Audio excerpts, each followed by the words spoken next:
Have you ever wondered how to analyze a stock to tell whether it's a good or bad investment? Well, in this video, I'm going to let you look over my shoulder as I share with you the approach and formulas that I use, as well as give you a free PDF that you can download with the link in the description below to analyze a stock, to estimate both the income and the returns that you can potentially get from investing in that company. You can do it on the back of an envelope, on the back of a cocktail napkin, so there's no fancy calculations or spreadsheets, and we'll get started right now. Okay, so there's this quote, if you need to use a computer or calculator to make a calculation, you shouldn't buy it. Now you can guess where that's from. That's from good old Warren Buffett. And so the point that he's making, which I think is a valid one, is that an investment case should be really simple to understand. And if it's not obvious, you can't do a simple calculation, it might not be a good one. So that's why we're going to be simplifying the analysis. I do use a calculator because I like to do it for simple calculations, but this is where we're going to simplify the analysis. Now, there's two ways that investing in a stock can make you money. The first thing is from its earnings, which can give you income. And the second thing is from the equity. So you make money from the increasing value of the business. And to start off with, the foundation of all stock analysis is looking at the stock price as the earnings per share times a multiplier. So the earnings per share is the net income divided by the diluted shares outstanding. So the net income is just the sales minus all the costs of the business, and the diluted shares is just the shares of the business accounting for any stock compensation which would increase the number of shares. And so the earnings per share, or EPS,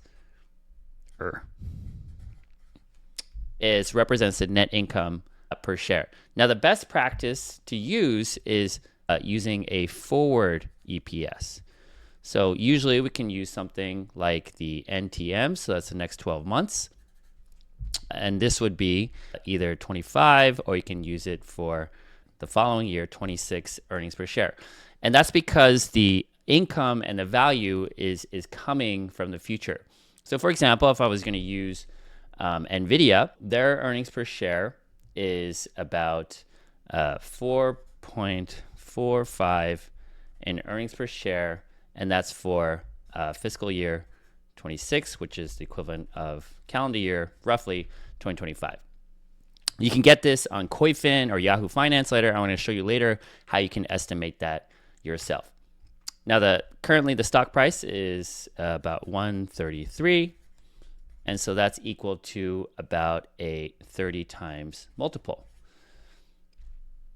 So that would be the NTM PE multiple, right? And so how does this multiplier help you? Well, the multiplier over here is a starting point to understand how the stock is priced, because you can use the PE multiple to compare it with other companies. So that would be the comps. And you can also compare it with history. So it's a starting point to tell you what value is in the stock, and it'll start to make sense once we start to look at the other metrics. And one key thing to realize is that different sectors have different multiples, and that reflects the differing characteristics of a business. So for example, if we're looking at tech, that's usually between 25 to 40 times. So that would be a company like Microsoft. And finance would be something like 15 to 20 times. So that would be a company like JP Morgan. And consumer is about 20 to 25 times. That would be a company like Home Depot. And healthcare would be something like 15 to 25. That would be like J&J. Now, when you start to look into specific industries, so whether that's like pharma or for banks or software, you start to get a tighter range. So for NVIDIA, the semis or semiconductors, they're trading at about 30 to 40 times right now. So that kind of tells you right away that NVIDIA is sort of trading at the bottom of the range, so something's going on. Now, the first rule of thumb that we can start to use with the price to earnings ratio is something called the PEG ratio. So what we're doing is comparing the ratio of the price to earnings multiplier, the PE ratio, to the expected growth rate of the company. So that gives you a way to compare PE ratios for companies with different growth rates. Why do we do that? Because usually higher multiples are placed on companies for faster growth. So we have NVDA is about 30 times PE ratio. And then the expected growth is probably around 30% right now in terms of annual growth. So that's equal to a 1 times PEG. Now the rule of thumb, and this is just broadly, is that stocks tend to trade between 1 to 2 times PEG. Obviously there's outliers, but that's the usual range. And so then that gives you a way to quickly compare the relative value of companies. But again, you want to look at other metrics that we're going to look at while normalizing for the growth. Now this ratio, this price, the PEG ratio, can start to tell you if there's a lot of positive sentiment in the stock or maybe something's changing. And if it gets higher, right, the point is when the valuation gets higher, there's also more of a risk for you as an investor of the stock falling if something goes wrong, and vice versa. There's more opportunity for upside when valuations are a little bit lower from a relative standpoint. So just as an example, so at the end of 2022, NVIDIA was trading at about 35 at times price to earnings multiple. And that multiple has tended to range between 30 to 60, depending on the cycle or the growth rate of the company. And based on past cycles, this company has grown between 30 to 40% when it starts to being in sort of a boom period. So that would imply a PEG of 1. So right now we're also at about 30 times with 30% growth rate, so also about a PEG of 1. And so the point is when you start to invest at a starting point where the relative value is a little bit cheaper, you kind of set yourself up to get lucky. So at the end of 2022, this was right before the crazy AI boom. So buying it at cheaper prices gave you more opportunity for the stock to revalue when something good goes on. And so arguably this multiple right over here for NVIDIA is kind of reflecting perhaps a compression in multiple because people might be expecting slower growth, but actually arguably is a reasonable valuation at this point in time. Now, before we get into the actual multiple values, let's first hone in on the income side of investing. So there's two ways to make income from a stock investment. First is from the dividend. So that's when the company pays you or pays shareholders cash. Now, this dividend comes from the earnings. So the first step to understand that is to think about the payout ratio. So what that is the dividends per share as a percentage of the earnings per share. That works out to the payout ratio. And you can start to look at that over history because that'll start to tell you how much cash the company typically pays out from its earnings. And you can use that to estimate the dividend in the future. So for example, I'm going to use this company. It's LVMH. It's Louis Vuitton, Moet Hennessy. You may have heard of it. This company sells really fancy handbags and drinks. So their historical payout ratio is about 40%. And we can work that out by looking at the 2024 estimate for their dividend per share. It's about 11.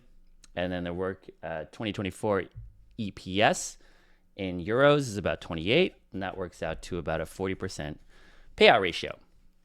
Now we can start to estimate the future dividend of the company. So their expected EPS for 2025 is about 29.6. All right, so then we multiply that by the 40% payout ratio, and that translates into a dividend estimate of about 11.8. Sorry, I need to scratch that. It's euro, so it's not dollars. So 11.8 in euros for dividend. Now, once we know the expected dividend, we can start to calculate the yield, so the income from the dividend. So we take that 11.8, divide that by the current price per share, so it's 655 currently, and so that works out to a 1.8 dividend yield. Now, the reason why we want to look at this is now we have an estimate of the cash payout as a percentage of the stock price. And so that gives us a way to compare it to other yields or cash yield rates from other instruments. So for example, if you buy a US Treasury bond, right now that yields between 4 to 5%. And now that's a risk-free rate. So if we have a dividend that's lower than the risk-free rate, we got to have another reason to buy it. It's not just for the dividend. We want to make sure that the dividend is at least growing, which would imply a higher dividend over time. But you also got to be careful with really high dividend rates.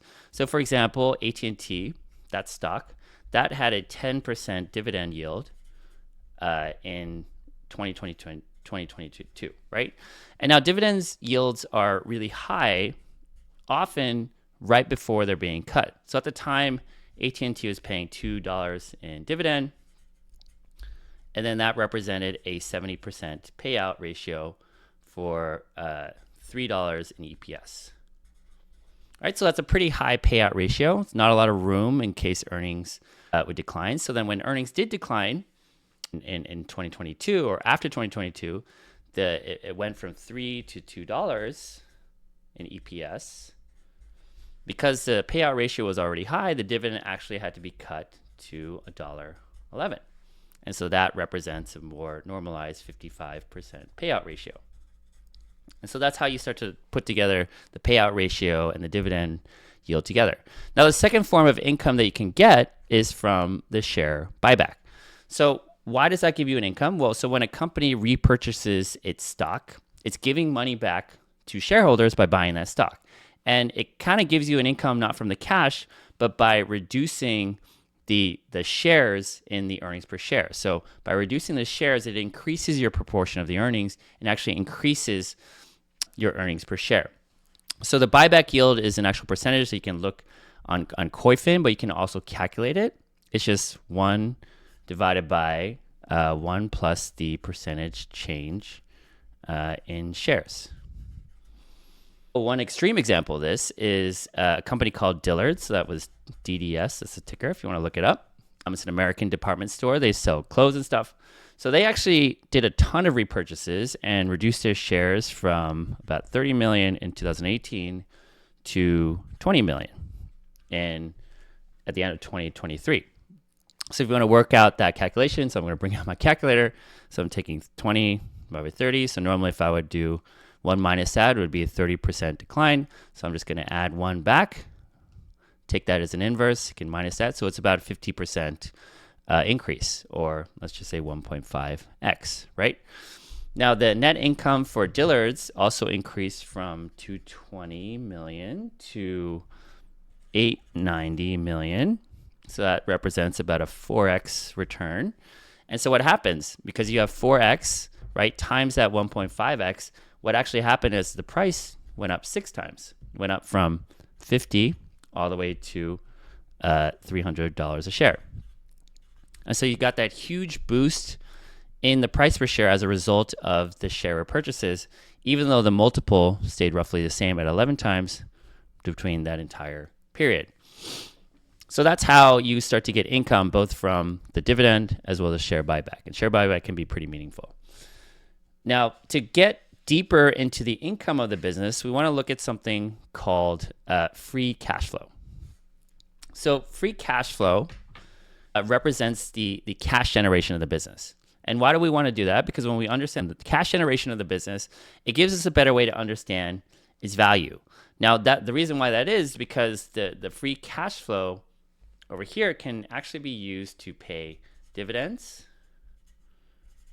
It can be used to do buybacks. Oof, spelled it wrong. And it can also be used for investments, right? So that really is the source of the value of the company. And the way earnings goes into free cash flow is actually fairly simple. So the first thing is the earnings, and you add back the depreciation plus amortization. So that represents the expense, non-cash expenses related to investments that have already been made. You add back any non-cash adjustments or charges. So again, we're just figuring out the cash earnings of the business. And then we add or subtract any working capital use. For example, money that's used up for inventories, and we minus the capital expenditure. So that is traditionally the cash that's used for investments. Expenditure. and then that equals free cash flow. Now, the reason why you also want to check this is because if the capital expenditure is a lot higher than the depreciation and amortization, that means that the company is making a ton of investments.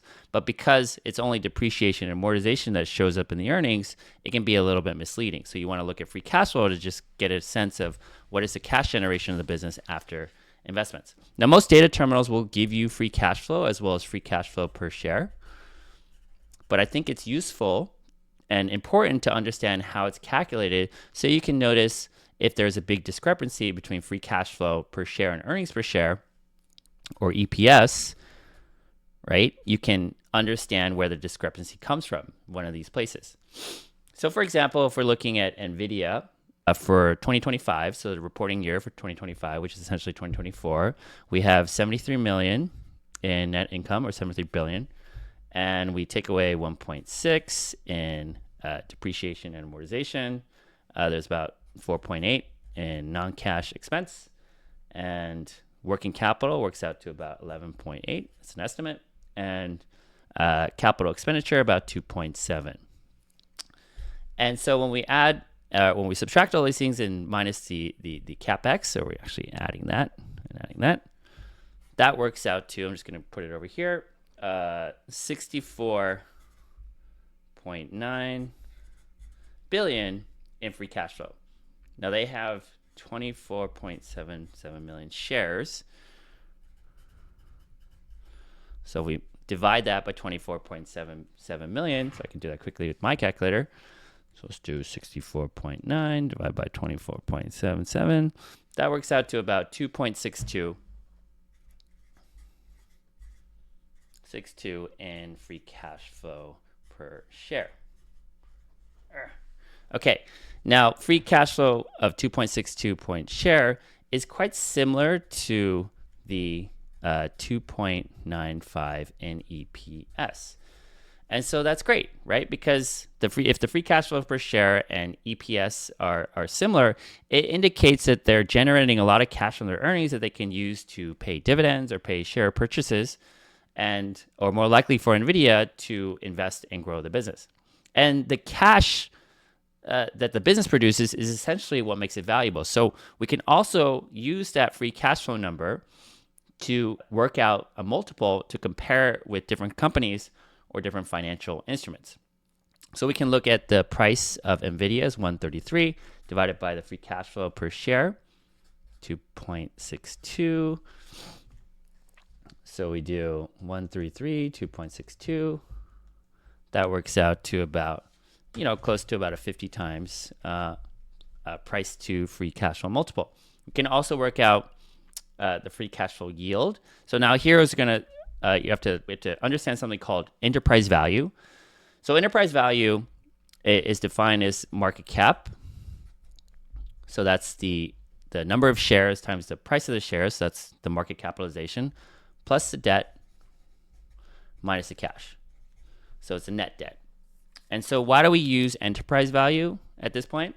Just to understand that, it's because enterprise value represents the total value of both the shares as well as the debt. So it's like the total value of the company for all its different capital instruments.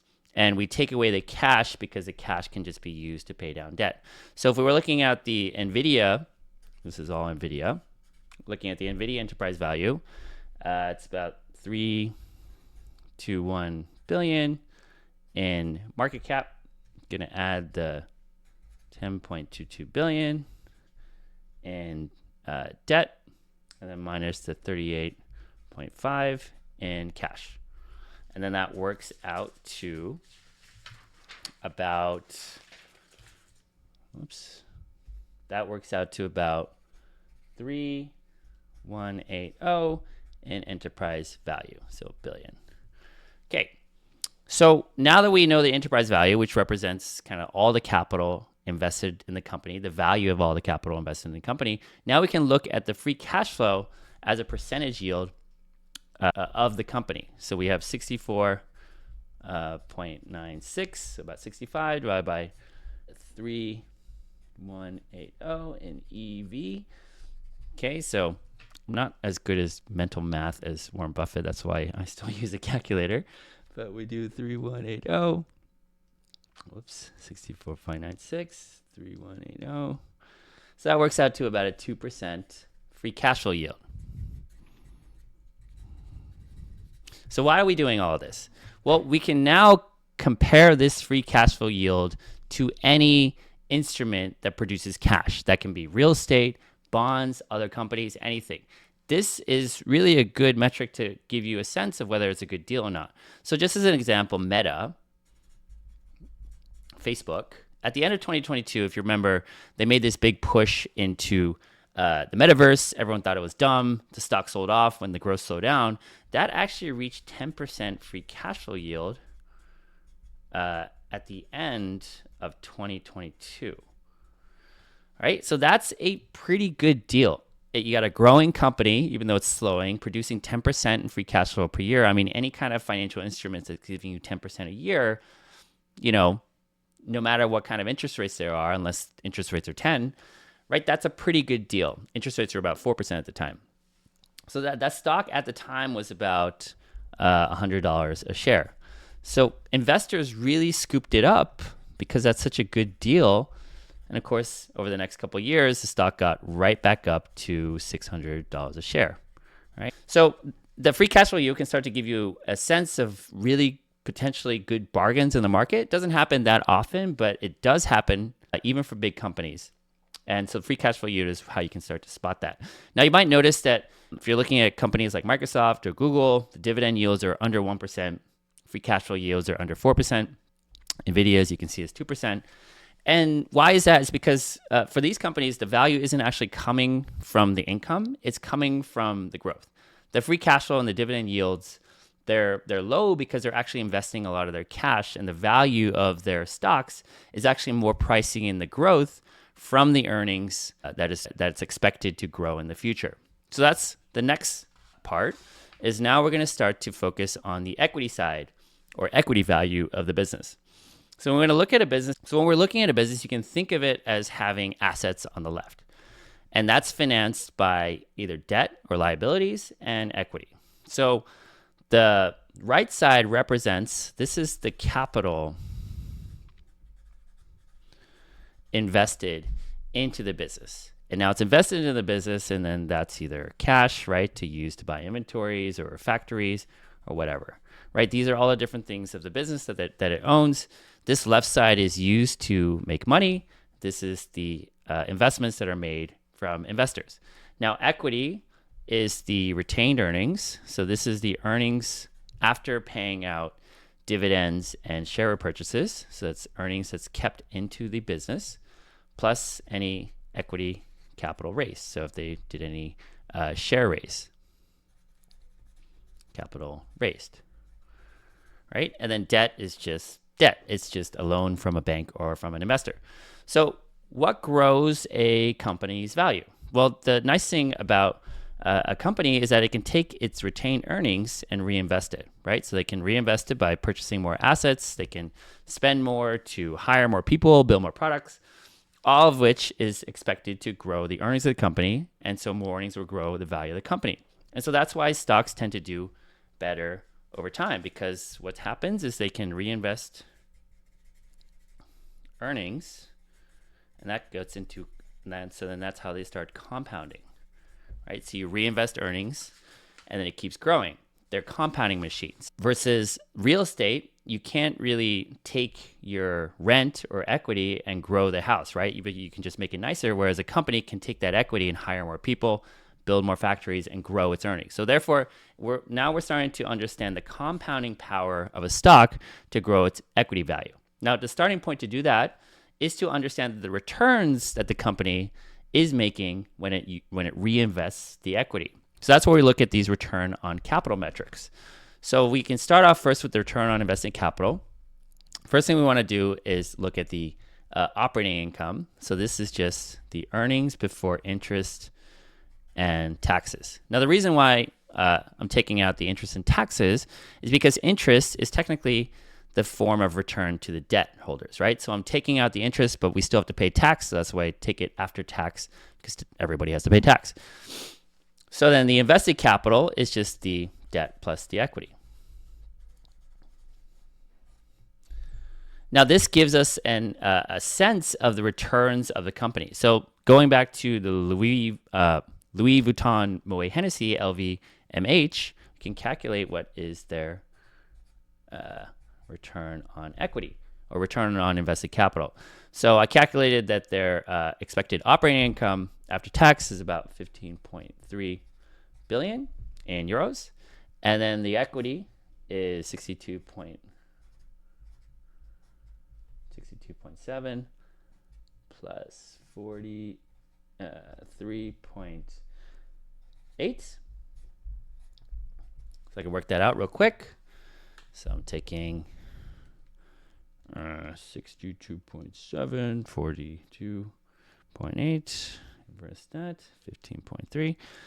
So that works out to about a 14% return on invested capital.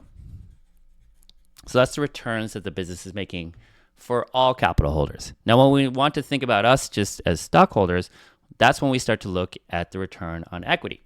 Now, that's a little bit simpler. Now, this one, we're just taking the net income. So this is 14 for LVMH. It's just 14 billion in net income expected for 2025. And take that as a percentage of the total equity. So that's the equity line on the balance sheet, which represents both the combination of the equity, the earnings retained, plus any equity raising from selling shares. 14 divided by 62.7, 14 divided by 62.7. That translates into about a 22% return on equity. Great, ROE for short. So this is telling us the returns that the company is making on its investments as a whole. This tells us what the returns that they're making based on reinvesting its earnings. Now, the point is, and why we look at this, is now we have an understanding of the potential of the business itself to grow its earnings. And the other reason why we look at this is because these return metrics also can indicate something about the business itself. A high and improving ROIC or ROE usually indicates some kind of competitive advantage. It means they're making a lot of money on their investments. Usually means they have really high profit margins. So usually that's translation is high margins. Often that's a result of less competition, right? That's how they're getting such good returns. And so when we're looking at something like LVMH, I mean, what are they doing? They're selling handbags, selling luxury stuff at really, really high prices. People like to buy them, even though they're basically just cheap commodities. They're just made out of leather and fabric, right? So that's how they're getting these 22% returns. If we're looking at NVDA, their ROIC or return on invested capital, they're at 100%. So they're even higher, right? Because they're making these chips that everyone wants for AI, right? And then they're really expensive and no one else can make them. And so that's why they're getting really high returns. They're priced at quite a high price relative to the cost to make the chips, which is honestly quite low. So when a company makes really high returns, like 100%, 22 is quite good, it gives you a sense that of the company's earnings potential. That's also why you want to look at the return of equity and return on invested capital over time. Because the investments take some time to pay off, so you don't want to just look at 1 year. And you also want to look at both because companies, we're using both debt and equity. But when you look at the historical trend of return on equity and return on invested capital, it'll give you a sense of the potential increase in value for the future because it's a proxy for the returns that you can potentially get as a shareholder of the business as the company compounds and reinvests its earnings. Now, but this return is not just enough. In order to actually generate earnings, the company needs to, of course, have opportunities to invest. And that's where we start to think about the expected earnings growth. You need to have reinvestment opportunities to continuously grow your earnings with those high returns on capital. So that's where we start to think about something called the reinvestment rate. So all that is just 1 minus the payout ratio.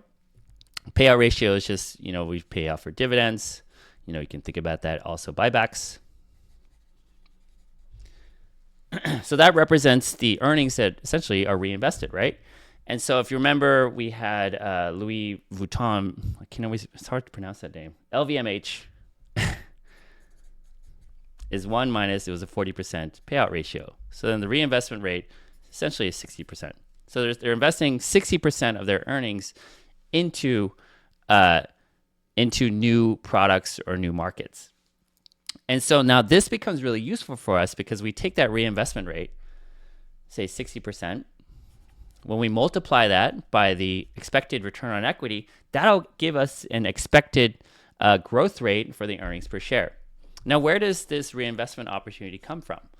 Now, for LVMH, it can come from new markets, right? So they're expanding into China. It can be new products like for NVDA,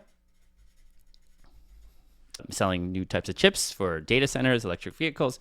So these are the growth comes from the reinvestments, the reinvestment opportunities to keep investing their money. Because even if you have a high ROIC or high ROE, if you don't actually have ways to reinvest it, you have to give that money basically just back to your shareholders. So you don't get that benefit of compounding from reinvesting and growing the earnings. So going back to LVMH, we have reinvestment rate of 60%. We know that it was a 22% ROE. So then that works out to an expected EPS growth of about 12%, right? For the long run, assuming these estimates are correct. So that would be our assumption that they keep expanding into new markets, buy new brands, so they have new products, and we assume that 60% reinvestment rate can continue, and that 12% would translate into the expected long-term growth rate of the company, right? And then now with these formulas, we can now start to estimate the returns from the growing value of the company. So now let's start to put this all together. So now there's 4 ways that you can really grow equity value and make money in stocks. This is the 4 ways that the stock can increase in value. So first, you could just buy at a discount. Second way, you can look for a company that has improving returns on capital. So improving ROE or improving ROSC. Second is the growth from reinvestments, usually from reinvestments. And finally, you can also get passive growth. So that's just if you reinvest dividends and share buybacks. So dividends, buybacks. Okay. 4 ways that you can start to grow. And now we can start to put this all together into a simple approach where essentially the expected price of the stock is really reflective of the earnings per share growth plus the change in the multiplier. This is change in mathematics. And so that's how we can start to estimate the returns that we get from an expected equity value appreciation. Now, just to go one by one. So first thing to buy at a discount, that's just buying like Meta, right? Like at a 10% free cash flow yield.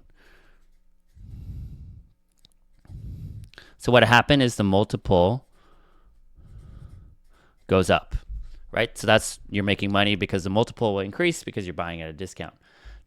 These two, of course, improving return on invested capital and return on equity, multiply that by your reinvestment rate. What you're doing is you're getting higher growth. So earnings growth goes higher. That's how you get the returns. Final one is that this is just the passive growth if you just reinvested the dividend or if you just keep the stock as a repurchase share. So that's just adds up to it's sort of like an interest rate compounding. So those are all the ways that you can start to estimate the returns of holding the stock. So for example, let's look at LVMH. Louis Vuitton Moet Hennessy. So we expect that they're going to grow at about 12% in EPS, right? Growth per year. Now we can either assume it would be no multiple expansion, but say if it increases multiple expansion by 1 to 2 times, that would add 2 to 4%. That could add 2 to 4%, maybe. And also, if we're looking at the dividend return, so if we put those things together, either we get a 12% return without multiple expansion, right? That would be 12% growth. Or we get 12 to 14%, right, with expansion. 12 to 14% return. And then remember, they're paying out about 45% in the payout ratio. We're working out the dividend plus the share purchases. We can estimate that, say, there's about 1% in dividends plus buybacks. A little bit messy, but so those are our kind of alternatives, right? So when we add all those things together, that's assuming that our total return is probably between 12 to 14% without the multiple expansion, including, of course, the dividend and buyback, or potentially 14% to 16% with multiple, right? So this is just from earnings plus dividends and buybacks. So that's a simple way that you can start to estimate the returns that you're getting from investing in the company. Now, the fun thing about investing in stocks and companies is that they're always changing and they can always improve. So there's actually, now we're looking into the multiplier. This is the point of doing research and due diligence, because we're looking for change for a company to increase its value. That's why it's fun to invest in companies. There's actually ways that they can start to increase their value. And generally speaking, the market tends to reward higher returns as well as higher growth. And that's, of course, why we focus on them. So here's a simple quadrant of low versus high returns and low versus high expected growth. When we start off with a high return on capital and high growth, we're looking at something like Microsoft. And so that PE multiple is 31 times. When we look at a high return, but a sort of lower growth, we're looking, that's something like Home Depot. So that it works out to about a 21 times multiple. And then when we're looking at a low return on capital plus low expected growth, it's like a mature bank business like JP Morgan. So that would be a 12x multiple. Now, something that has a high growth but low return on invested capital, that's something like Uber, right? Uber is still, working on its profitability. It's getting better, but still low return on capital. So that's about 20 times. And so what the company, the valuation principle here is, as the company either improves its ROIC or improves its growth, that's how you get a valuation increase, right? And so that's the fun part of researching companies, because you can start to look for signs that a company can start to increase its ROIC or its growth. So how can return on invested capital be raised? Well, you can do share purchases, right? You saw that with Dillard's, sort of extreme example, where you're just reducing the amount of invested capital that is required. You can, improve profit margins.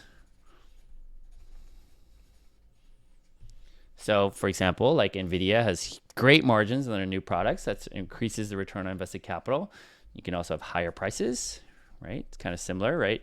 Kroger, the grocery store, has started shifting to sell more fresh produce. Sprouts Farmers Markets basically focuses on fresh produce. They have higher prices. So they have a higher return on invested capital.